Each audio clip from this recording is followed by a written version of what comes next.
ईश्वराय वरदाय सुरप्रियाय लंबोदराय सकलाय जगच्चिताय नागाननाय सुखयाय विभूषिताय गौरीसुताय गणनाथ नमो नमस्ते। ओम वक्रतुंड महाकाय कोटिसूर्यसमप्रभां निर्विघ्नं कुरु मे देव सर्वकार्येषु सर्वदा। सुमुखश्चैकदन्तस्य कपिलोकजगणकालम्बोदरस्य विकटो विघ्ननाशो विनायकः धूम्रकेतुर्गणाध्यक्ष बालचन्द्रो गजाननः द्वादशैतानि नामानि आवरेषणयादपि विद्यारम्भे विवाहे च प्रवेशे निर्गणे तथा सङ्गामे सङ्कटैश्चैवादिजनस्तन जायते। विमलां वरदरं देवीं शशिवर्णं चतुर्भुजं प्रसन्नवदनं ध्यायेत् सर्वविघ्नोपशान्तये।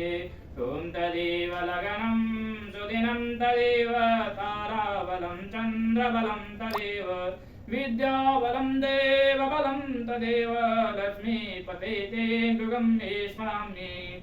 ओम गौरी गणेशाम्बिकाभ्यां पूजयामि स्थापयामि संपूजयामि आवाहयामि पुष्पांजलिं अक्षतं समर्पयामि।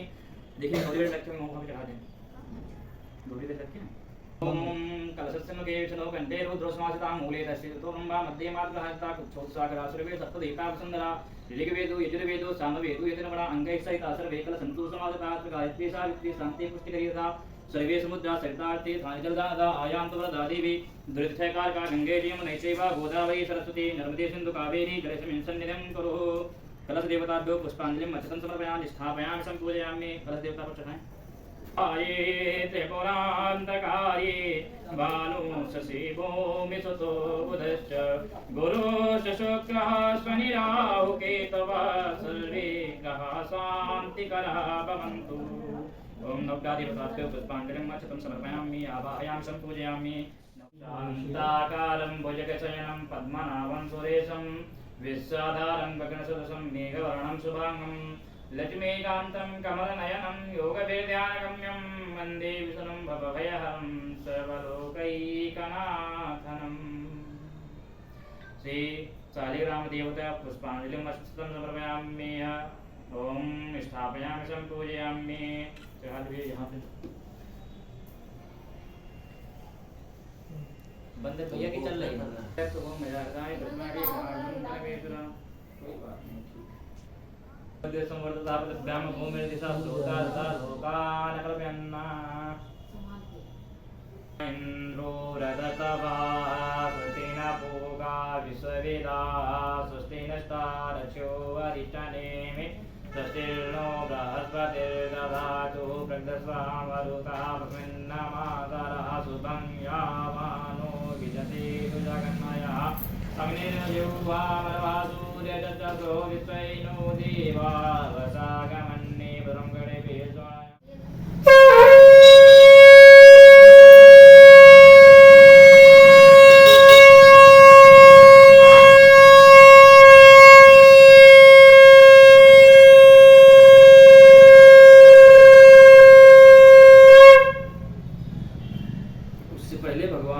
प्रार्थना करनी है प्रभु हम अपने आप को आपके सामने समर्पित करते हैं। अब हमारे जीवन में जो कुछ भी होगा और जो कुछ भी हुआ हम ऐसा मानते हैं कि हम निर्बुद्धि हैं और आप ही करते हैं और आगे भी आप ही करेंगे, ऐसा हमसे प्रार्थना करना और कहना है कि आया तेरे शरण में यही सोच कर, आया तेरे शरण में यही सोच कर सिंधु संसार से हम उबर जाएंगे। आपने गर हमें नाथ ठुकरा दिया, आपने गर हमें नाथ ठुकरा दिया। आप ही सोचिए हम किधर जाएंगे, आया तेरे शरण में यही सोच कर। शरणम एकदाने विशारण्ये ऋषयातोनकादया प्रवुच्छुल मुनिया सर्वे लूता विस्फोटकादया। यह चालू है वो। एक बार की बात है, बहुत पुराने समय में एक बार नैमिषारण्य तीर्थ में एक बहुत ही ज्ञाता मुनि श्री सूत जी रहा करते थे। और सूत जी इतने ज्ञाता थे कि सभी पुराणे, सभी वेद शास्त्र सब कुछ उनको आता था, मुजबानी उनको याद था। और 88,000 सौनकादिक ऋषिगण प्रत्येक शाम को उनके पास आकर के बैठते थे और पूछते थे कि हे प्रभु, हे सूत जी, हमें कोई कथा सुनाएं, और प्रत्येक शाम को वे उनसे कथा सुनते थे। ऐसे ही एक बार शाम को आकर के उनके पास बैठते हैं और पूछते हैं कि हे सूत जी, हमें कोई ऐसी कथा बताएं जिससे कि कलयुग में जितने भी मनुष्य रहते हैं सभी के सभी लोग सुखी हो जाएं, उनके पास कोई कष्ट ना आए। तो सूत जी ने कहा कि आपने बड़ा ही उत्तम प्रश्न पूछा है। ऐसा ही एक बार नारद जी ने शेर विष्णु जी से पूछा था। उन्होंने कहा कि बताइए क्या पूछा था, हमें पूरी कथा सुननी, हमें पूरा विधि विधान बताइए, हमको जानना है, बड़ी मन में उत्सुकता हो रही है। तो सूत जी ने बताया कि एक बार की बात है कि नारद जी, जो कि सभी के मन की बात जानने वाले हैं, सभी का हित चाहने वाले हैं, एक बार घूमते घूमते पृथ्वी लोक पर आ पहुंचे। पृथ्वी लोक जिसे मृत्यु लोक भी कहते हैं, अर्थात जो यहाँ पे जन्मा है उसकी मृत्यु निश्चित है, कोई भी अमर नहीं है, कुछ खास लोगों को छोड़ करके। तो जब नारद जी यहाँ पर घूमते घूमते आए तो देखते क्या है कि जितने भी मनुष्य इस पूरे पृथ्वी लोक पर रह रहे हैं कि सभी के सभी जीव दुखी हैं, कोई किसी कारण से, कोई किसी कारण से। तो उन्होंने बच्चों से पूछना शुरू किया कि आप क्या सुखी हैं? तो बच्चों ने बताया कि मम्मी चॉकलेट नहीं देती, मम्मी खाना नहीं देती, मम्मी मारती बहुत है, रुपया नहीं देती, टॉफी नहीं देती हैं, ये सब बताया। कहते हैं हम तो बहुत ज्यादा दुखी हैं। फिर पूछा कि चलो अच्छा भैया, ये तो बच्चे हैं, नादान हैं, थोड़ा बड़े लोगों से पूछे क्या वो सुखी हैं। उन्होंने बताया कि पंडित जी शादी नहीं होती, किसी ने बताया नौकरी नहीं लगती, किसी ने बताया शादी हो गई लेकिन पत्नी बहुत ज्यादा मारती है, किसी ने कुछ बताया, किसी ने कुछ बताया। सभी लोग अपने अलग अलग कारणों से दुखी थे। फिर सोचा ये लोग तो चलो जवान हैं, आप बूढ़े लोगों के पास चले, उनकी तो पूरी जिंदगी बीत गई, अब तो वो सुखी हो गए होंगे।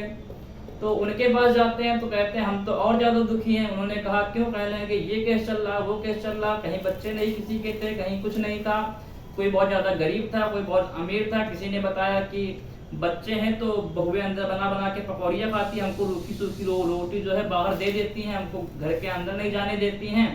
सब अपने अलग अलग तकलीफों से दुखी थे। और वास्तव में जब भी किसी इंसान से पूछेंगे तो वो दुखी ही मिलेगा, कोई सुखी आपको पूर्ण रूप से नहीं मिलेगा।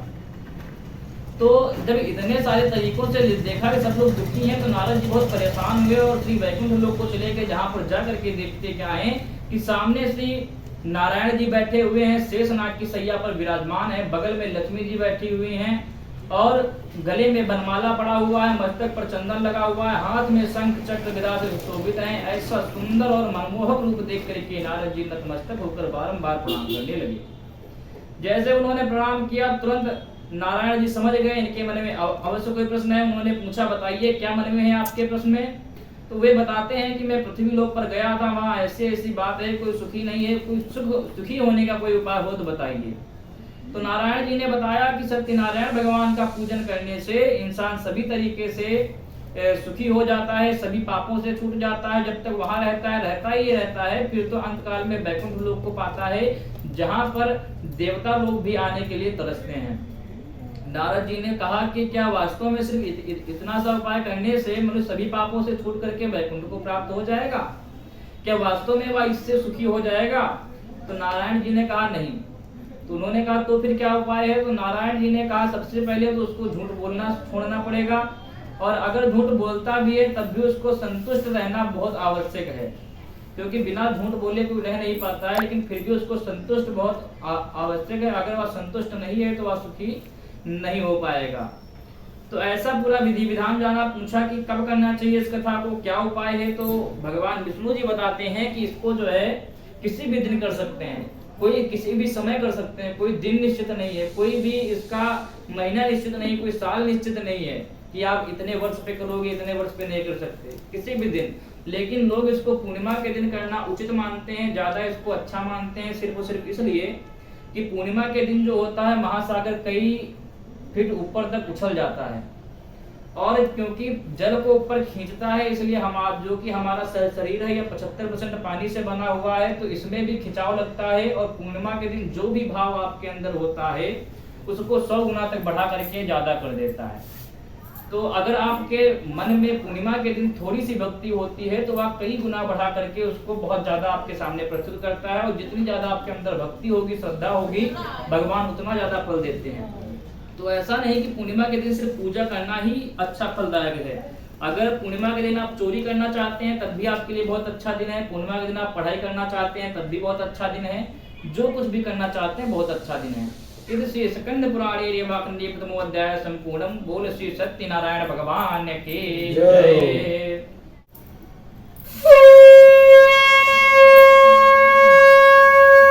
रघुपति राघव राजा राम पतित पावन सीताराम।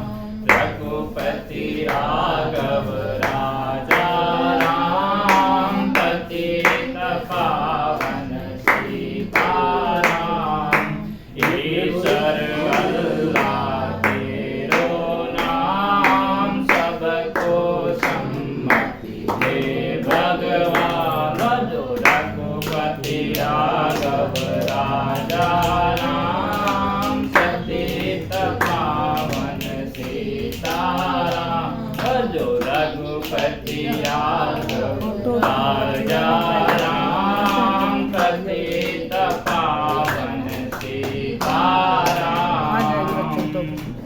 दूसरे अध्याय में सूत जी कहते हैं कि इस कथा को करने से मनुष्य सभी इंसान सुखी हो जाते हैं। तो 88,000 स्वर्ण का ऋषि तो सूत जी बताते हैं कि इसको बहुत लोगों ने पहले किया है, लेकिन उसमें से कुछ लोगों की कथा मैं आपको सुनाता हूँ कि किस किस ने इसको किया और उनको क्या क्या लाभ हुआ। तो वे बताना शुरू करते हैं। एक बार की बात है कि एक सतानंद नाम का ब्राह्मण था जो बहुत ही दीन दुखी था, भीख मांगता था, भीख मांग करके अपना पेट भरा करता था। भीख मांग करके पेट भरता था, पूरा दिन भीख मांगता था, शाम को जो मिलता था अपने परिवार का खर्चा चलाता था, अपना पेट भरता था, खाना बनाता था, यही सारे काम किया करता था। लेकिन इतना ज्यादा भिखारी था, इतना ज्यादा दुखी था कि कभी कभी उसके घर में खाना भी नहीं बनता था, इतनी उसे भीख भी नहीं मिलती थी। आजकल तो सभी भिखारी राजा हैं, लेकिन पहले तो भीख भी इतनी नहीं मिलती थी कि लोग खाना भी खा सकें। तो एक बार की बात है कि वे भीख मांगने निकले, तो जो उनके मेन जो थे पूर्वज, मतलब जो उनके कुल देवता थे नारायण जी, तो वे एक बार दर्शन देने के लिए ब्राह्मण का रूप बना करके उनके सामने आए और पूछने लगे कि आप इतने दीन दुखी होकर के भिक्षा मांगते क्यों हैं, क्या कारण है, आप क्यों इधर भीख मांगते हैं। तो वे बताते हैं कि आप तो जानते हैं कि मैं सतानंद नामक ब्राह्मण हूँ और मैं इतना बूढ़ा हो चुका हूँ कि हाथ कांपते हैं, जिसके कारण कोई काम नहीं देता है और मैं बहुत परेशान हूँ। पंडित जी कोई ऐसा उपाय बताएं जिससे मैं सुखी हो जाऊँ। उन्होंने बताया भगवान सत्यनारायण का पूजन करने से मनुष्य सभी पापों से छूट जाता है और सुखी हो जाता है। तो उन्होंने कहा अगर वास्तव में इसको करने से सुखी हो जाता है तो फिर मैं भी इसको करूंगा, पूरा विधि विधान बताएं। तो पूरा विधि विधान जानने के बाद अपने घर जाते हैं और ये संकल्प करते हैं कि कल हमें जो भी भीख मांगने में धन प्राप्त होगा उससे हम भगवान का पूजन करेंगे। उन्होंने कहा, जैसे उन्होंने माना ऐसी मन्नत तुरंत भगवान ने उनकी सुन ली और दूसरे दिन उन्हें भीख मांगने में चौगुना धन प्राप्त हुआ, जिससे उन्होंने पके केले घी शक्कर खरीदे और श्रद्धा भक्ति पूर्वक भगवान का पूजन किया। ऐसे ही एक और आदमी था जो कि लकड़ियां बेचता था, लकड़हारा था, वो भी बहुत गरीब आदमी था और एक दिन उसे प्यास लगी तो लकड़ियों का गट्ठा घर के बाहर रखा और घर के अंदर चला गया। वहां पर जाकर के देखता क्या है कि वहां पर जाकर के देखता है कि भगवान का पूजन हो रहा, सत्यनारायण का पूजन हो रहा है और सभी लोग उनके सामने हाथ जोड़ के खड़े हैं। जब पूरा पूजन समाप्त हो गया, लकड़हारे ने पानी पिया, प्रसाद ग्रहण किया, फिर पूछने लगा कि हे ब्राह्मण देव, आप यहाँ किनकी पूजा कर रहे हैं और इसको करने से क्या लाभ होता है। तो ये बताने लगे कि ये मैं भगवान सत्यनारायण का पूजन कर रहा था। इसको जो भी मनुष्य कर लेता है सच्चे भक्ति भाव से। कोई आया है क्या? ओटीपी बता दो। 94879480। इसको जो भी सच्चे भाव से करता है वह मनुष्य सभी सुखी हो जाते हैं और अंतकाल में वैकुंठ लोक को प्राप्त करते हैं। उन्होंने जैसा ऐसा सुना तो वो लकड़हारे ने सोचा आज लकड़ियां बेचकर जो धन प्राप्त होगा उससे मैं भगवान का पूजन ही करूंगा। और भगवान की ऐसी महिमा रही, ऐसी उनकी कृपा रही कि उस दिन उसे लकड़ियों के भी चौगुने दाम प्राप्त हुए, जिससे उन्होंने पके केले घी शहद शक्कर खरीद करके अपने भाई बंधुओं सहित पूजन किया। अंत में प्रसाद सबको दिया और फिर श्रद्धा भक्ति भाव पूर्वक उनको विदा किया। इस स्कंद पुराणे रेवाखंडे अध्याय संपूर्ण। बोल श्री सत्यनारायण भगवान की जय। गोविंद हरे मुरारे हे नाथ नारायण वासुदेव। श्री कृष्ण गोविंद हरे मुरारे हे नाथ नारायण वासुदेव। हरे मुरारे मधुकैट भारे गोविंद गोपाल मुकुंद केशव। श्री कृष्ण गोविंद हरे मुरारे हे नाथ नारायण वासुदेव। श्री हरिचरणम अध्याय में सूत जी बताते हैं, इसके आगे की कथा मैं सुनाता हूँ, ध्यान पूर्वक सुनो। एक बार की बात है कि एक राजा जी थे, वे भद्रशिला नदी के तट पर भगवान का पूजन कर रहे थे अपनी पत्नी के साथ में, और पत्नी भी उसकी बड़ी सुंदर थी, प्रजा भी उसकी बहुत ही सुखी थी, पूरी प्रजा में खुशहाली छाई हुई थी। तो एक नाविक था, उसका नाम था सूद वैश्य बनिया। वह वहीं पे आता है और राजा जी से पूछता है कि आपके पास जब इतना सब कुछ है, भगवान ने सब कुछ दे रखा है, तो ये मूर्ति के सामने हाथ जोड़ के क्यों खड़े हो जब सब कुछ है तुम्हारे पास? आपकी प्रजा भी सुखी है, पत्नी भी इतनी अच्छी है, और राजा हो, जो चाहो वो कर सकते हो, फिर भी मैं भगवान के सामने हाथ जोड़ के खड़े हो, क्या कारण है? तो राजा जी ने बताया कि भगवान की कृपा से सब कुछ है, लेकिन हमारे पास कोई संतान नहीं है और हम संतान प्राप्ति के लिए भगवान का पूजन कर रहे हैं। उन्होंने जैसे ही ऐसा बताया, उन्होंने कहा हमारे भी कोई संतान नहीं, हमें भी उपाय बताएं। तो उन्होंने पूरा विधि विधान जाना और घर जाकर अपनी पत्नी लीलावती सब कुछ बताया। इस उपाय को करने से पुत्र की प्राप्ति होती है, संतान की प्राप्ति होती है। तो लीलावती ने कहा भगवान ने पैसे की कमी तो दी नहीं, चलो जल्दी से इसका पूजन कर डालते हैं। तो लेकिन उसके मन में लालच आया, कहने लगा इतनी जल्दी क्या, हम मन्नत मांगते हैं, जब भी कोई संतान होगी हमारे, तब हम भगवान का पूजन करेंगे।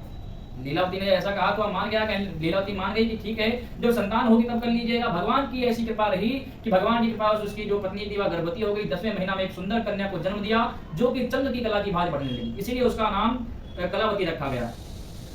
कलावती रखा गया। और उसके जो पिताजी थे, उससे फिर से उनकी माता जी ने कहा कि आपने मन्नत मांगी थी कि जब भी हमारी कोई संतान होगी भगवान का पूजन करेंगे, तो क्यों नहीं करते? तो उन्होंने कहा कि इतनी जल्दी क्या है, जब शादी करेंगे तब कर देंगे, उसी के साथ में निपट जाएगा और सबको बुलाना नहीं पड़ेगा अलग से। तो कहने लगे ठीक है। और इतना कहने के बाद दोनों ससुर और दामाद व्यापार के लिए चले गए। ससुर व्यापार के लिए चला गया जो उसका था, उसके पिताजी। फिर जब लौट करके यहाँ देखा गया कि उसकी पुत्री जो है विवाह के योग्य हो गई, अपने दूतों को भेजा, उसके दूत जा करके कांचन नगर से सुंदर वर को तलाश करके लाए और उससे वार्तालाप करके बातचीत करके संतुष्ट होकर के उसके साथ अपनी पुत्री का विवाह कर दिया। पुत्री का विवाह कर दिया और दोनों ससुर और दामाद कुछ दिनों बाद व्यापार के लिए चले गए। लेकिन दुर्भाग्यवश शादी में भी कथा करना भूल गए, भगवान का पूजन करना भूल गए, जिससे भगवान रुष्ट हो गए, उनको श्राप दे दिया कि तू घोर कष्ट भोगेगा। ऐसा श्राप दे दिया। वे दोनों लोग जब व्यापार करने के लिए गए, जहां पर गए थे वहां पर राजा चंद्रकेतु का राज्य था। वहां पर कुछ चोर चोरी कर करके भाग रहे थे, पीछे सैनिक लगे हुए थे। जब देखा कि पीछे सैनिक लगे हुए हैं, तो ऐसा देख करके कि पीछे सैनिक लगे हुए हैं, सारा का सारा धन चोरों ने नाव पर फेंक दिया। वे नाव उन्हीं साधु वैश्य बनिया और दामाद की थी।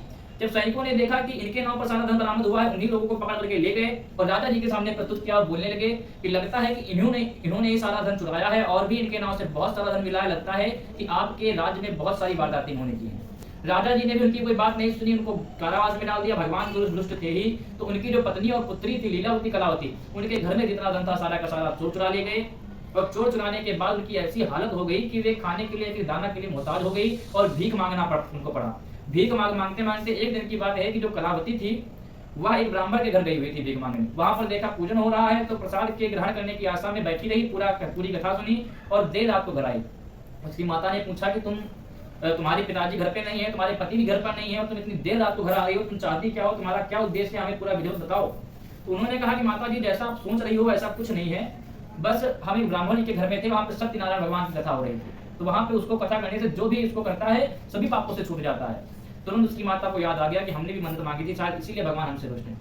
और उन्होंने दूसरे दिन ही भगवान का पूजन किया और मांगा कि हे प्रभु, हमारे पति और दामाद जहां कहीं भी हो उनको सही सलामत हमारे घर भेज दीजिए, ऐसी हमारी कामना है। और बारंबार विलाप करने लगी। भगवान जो कि सबकी मन की बात जानने वाले हैं, सब पर कृपा करने वाले हैं, सबसे प्रेम करने वाले हैं, उन्होंने उनकी बात सुन ली और राजा चंद्रकेतु के स्वप्न में दर्शन दिया कि जिन दो वैश्य बनिया को तुमने बंदी बनाया है उन्हें छोड़ दे, अन्यथा तुम्हारे पुत्र को पुत्रों सहित मैं तुम्हारे राज्य को नष्ट कर दूंगा। राजा तुरंत डर गया और दूसरे दिन ही उन साधु वैश्य बनिया को बुलाया और उनको उनकी पूरी हजामत वगैरह करवाई। दाढ़ी बहुत बड़ी बड़ी हो गई थी, बाल बहुत बड़े बड़े हो गए, सब कटवाए और जितना धन छीना था उससे दूना धन दे करके उनको वहां से विदा दिया। इस स्कंद पुराणे रेवा खंडे तत्व अध्याय संपूर्ण। बोल श्री सत्यनारायण भगवान की जय।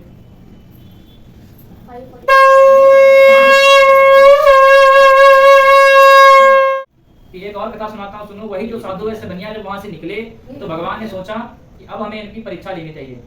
क्या होगी? कुछ नहीं। तो वो जब वहां से निकले, जब छोड़ा राजा जी ने, सोचे चलो घर चलते हैं। घर जब जाने लगे तो भगवान ने सोचा चलो इनकी परीक्षा लें कि अब इनका दिमाग ठिकाने आया कि नहीं। और जब भी हमें भगवान कुछ बड़ा देना चाहते हैं, कुछ बड़ा करना चाहते हैं हमारे साथ, तो हमारी बहुत ज्यादा परीक्षा लेते हैं, बहुत ज्यादा संघर्ष देते हैं, बहुत ज्यादा तकलीफें देते हैं, तब जाके हमें कुछ बड़ा देते हैं। पहले देखते हैं कि जो हम इसको देने जा रहे हैं वो चीज को ये संभाल पाएगा कि नहीं संभाल पाएगा। पहले हमको उस लायक बनाते हैं और फिर हमें वो चीज देते हैं। तो ऐसे उन्होंने परीक्षा लेने के लिए एक दंडी स्वामी का वेश बनाया, उनके पास गए, पूछा तुम्हारी नाव में क्या है? उन्होंने कहा हमारी नाव में तो लत्ते पत्ते भरे पड़े हुए हैं कि आपको धन की तलाश है, धन तो हमारे पास है नहीं। उन्होंने कहा कि हमें धन की तलाश नहीं, लेकिन तुम जैसा बोल रहे हो भगवान कह रहे वैसा का वैसा तुम्हारे साथ हो जाए।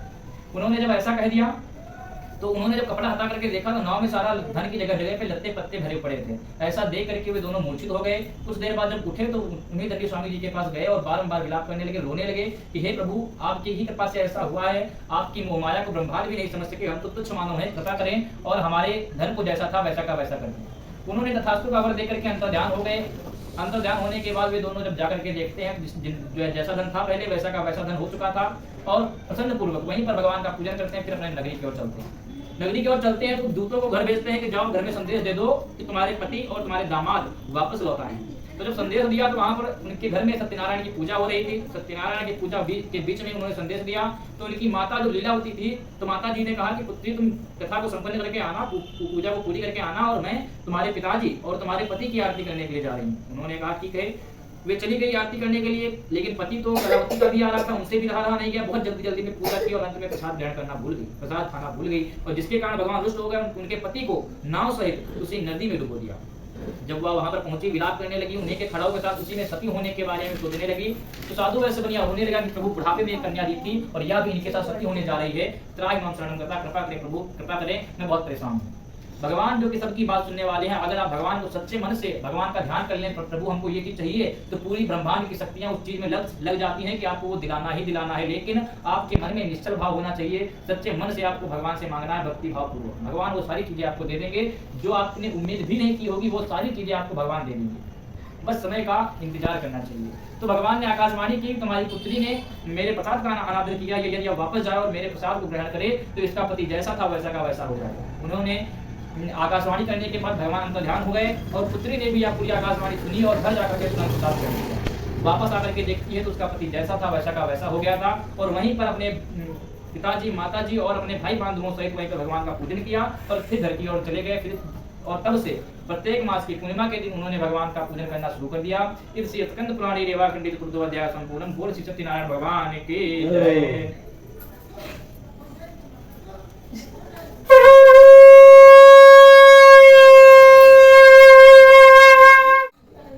भगवान का ध्यान करें।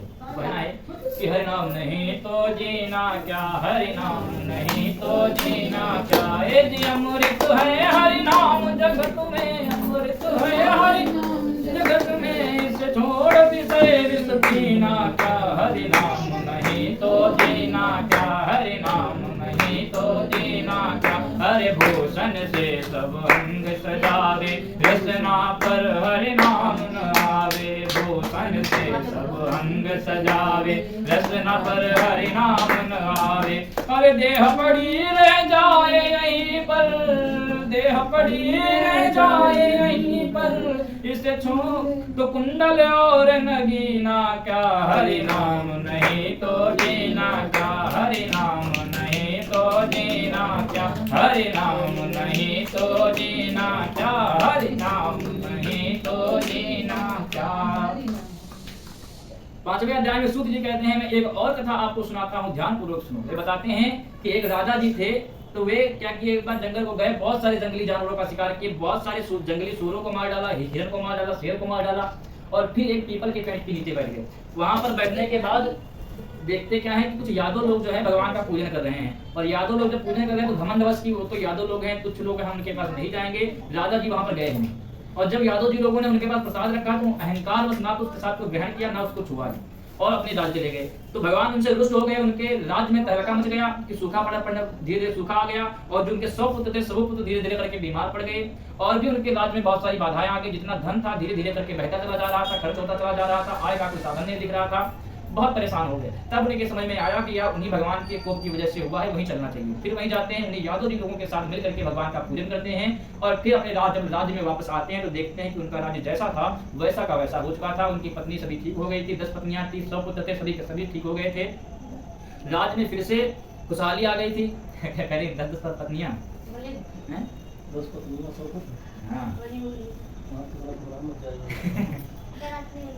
तो जब उन्होंने ऐसा देखा कि सब कुछ सही हो गया है, तब से प्रत्येक पूर्णिमा में भगवान का पूजन करने लगे, और जब तक इस लोग में रह हो गए, फिर अंतकाल में वैकुंठ लोक को चले गए। और ऐसी भी कथा की महत्ता है कि जो भी पूजन को करता है, जो भी इस कथा को सुनता है, वह इस जन्म में तो सुखी होता ही होता है, अगले कई जन्मों तक उसके सारे कष्ट मिट करके, पाप छूट करके सुखी हो जाते हैं। तो लोग कहते हैं कि अगले जन्म में पता नहीं कुत्ता बनेंगे, बिल्ली बनेंगे, चूहा बनेंगे, क्या पता, और तो हम कैसे सुखी हो जाएंगे, इसकी क्या गारंटी। तो आजकल जो कुत्ते हैं वो इंसानों से ज्यादा सुख भोग रहे हैं, एसी में लेटते हैं, काजू बादाम खाते हैं, दही खाते हैं भैया, और मस्त रहते हैं, जितना कि इंसानों को भी इतनी जल्दी नहीं मिल पाता है। तो ये उनके पूर्व जन्म के ही फल हैं जो आज वो इतना सारा सुख भोग रहे हैं, और इंसान इतने ज्यादा परेशान है, भीख मांगने पे मजबूर हैं, और लाखों रुपए कमाने के बाद भी वो सुखी नहीं है। तो ऐसी ऐसी परेशानियां उनके पास आती रहती हैं। उन्होंने बताया है कथा में कि जो पहले कथा में सदानंद नामक ब्राह्मण था, वह दूसरे जन्म में सुदामा बना, और सुदामा बन करके श्री कृष्ण की भक्ति करके इतना प्रसिद्ध हो गया, अपना नाम इतना पूरे विश्व में विख्यात कर लिया कि आज भी लोग उसे जानते हैं। तो चंद्रकेतु राजा थे, उन्होंने अपने बच्चे को आरे से चीर करके दान देने के कारण मोक्ष को प्राप्त किया। ऐसे जिस जिसने भी इस कथा को सुना उसके दूसरे जन्म में कोई ना कोई उसकी कहानी अवश्य है, लेकिन कुछ कहानियां हम जानते हैं, कुछ नहीं जानते हैं। इसलिए हमें सच्चे भक्ति भाव पूर्वक भगवान का पूजन करना चाहिए, और जो भी इनसे मांगना है फिर सच्चे भक्ति से मांग लीजिए। वैसे तो भगवान खुद ही जब समय देखते हैं, आपका समय आ गया है तो दे देते हैं, लेकिन फिर भी अगर आपके मन में कोई इच्छाएं हैं, आप मांगते हैं, तो वो भगवान से मांग सकते हैं, वो भगवान पूर्ण अवश्य कर देंगे, भले वो बाद में आपको दुखी क्यों ना दे। फिर से स्कंद पुराणे रेवाखंडे पंचमोध्याय संपूर्ण बोध सत्यनारायण भगवान की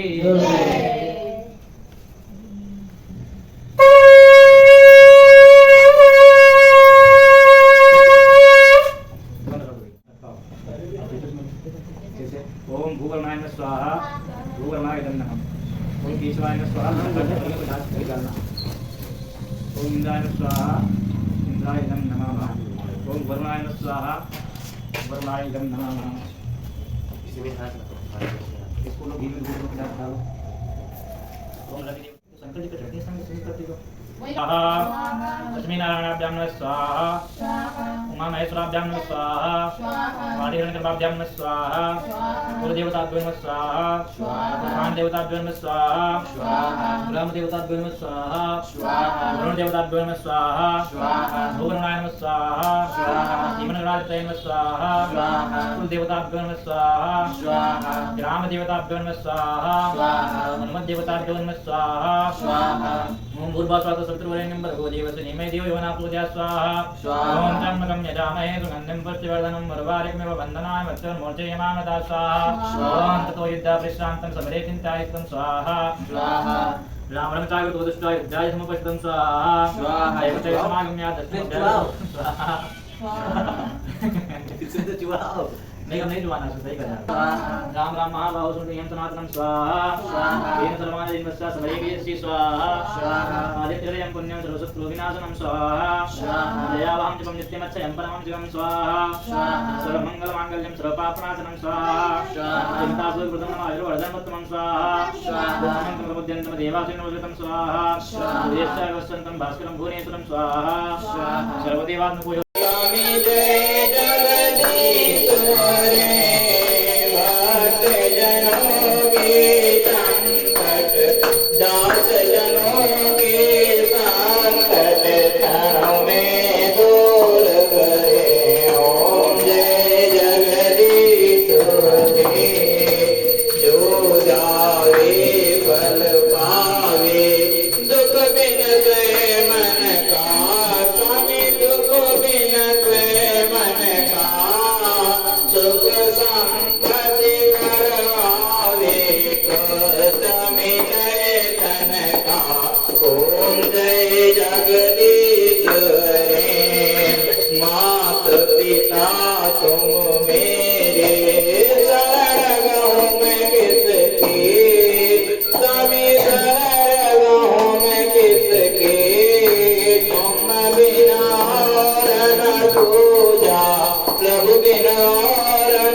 विकार मिटाओ पाप हरो देवा स्वामी पाप हरो देवा सदा भक्ति बढ़ाओ सदा भक्ति बढ़ाओ संतन की सेवा ओम जय जगदीश हरे श्री जगदीश जी की आरती जो कोई नर गावे स्वामी प्रेम सहित गावे स्वामी भाव सहित गावे देवानंद स्वामी मन भजत हरि हर स्वामी मनवांचित फल पावे ओम जय जगदीश हरे ओम जय जगदीश हरे स्वामी जय जगदीश हरे भक्त जनों के संगत नाथ जनों के संगत तमे दूर गए ओम जय जगदीश हरे तीन बार घूम जाइए सब लोग अपनी अपनी जगह पे कई बार घूम जाए यानि कानि च पापानि जन्मान्तर्गतानि च तानि धर्माणि नश्यन्ते पतिताम पदे पदे कर्पूरगौरं करुणावतारं संसारसारं भजगेन्द्रहारं सदा वसन्तं हृदयारविन्दे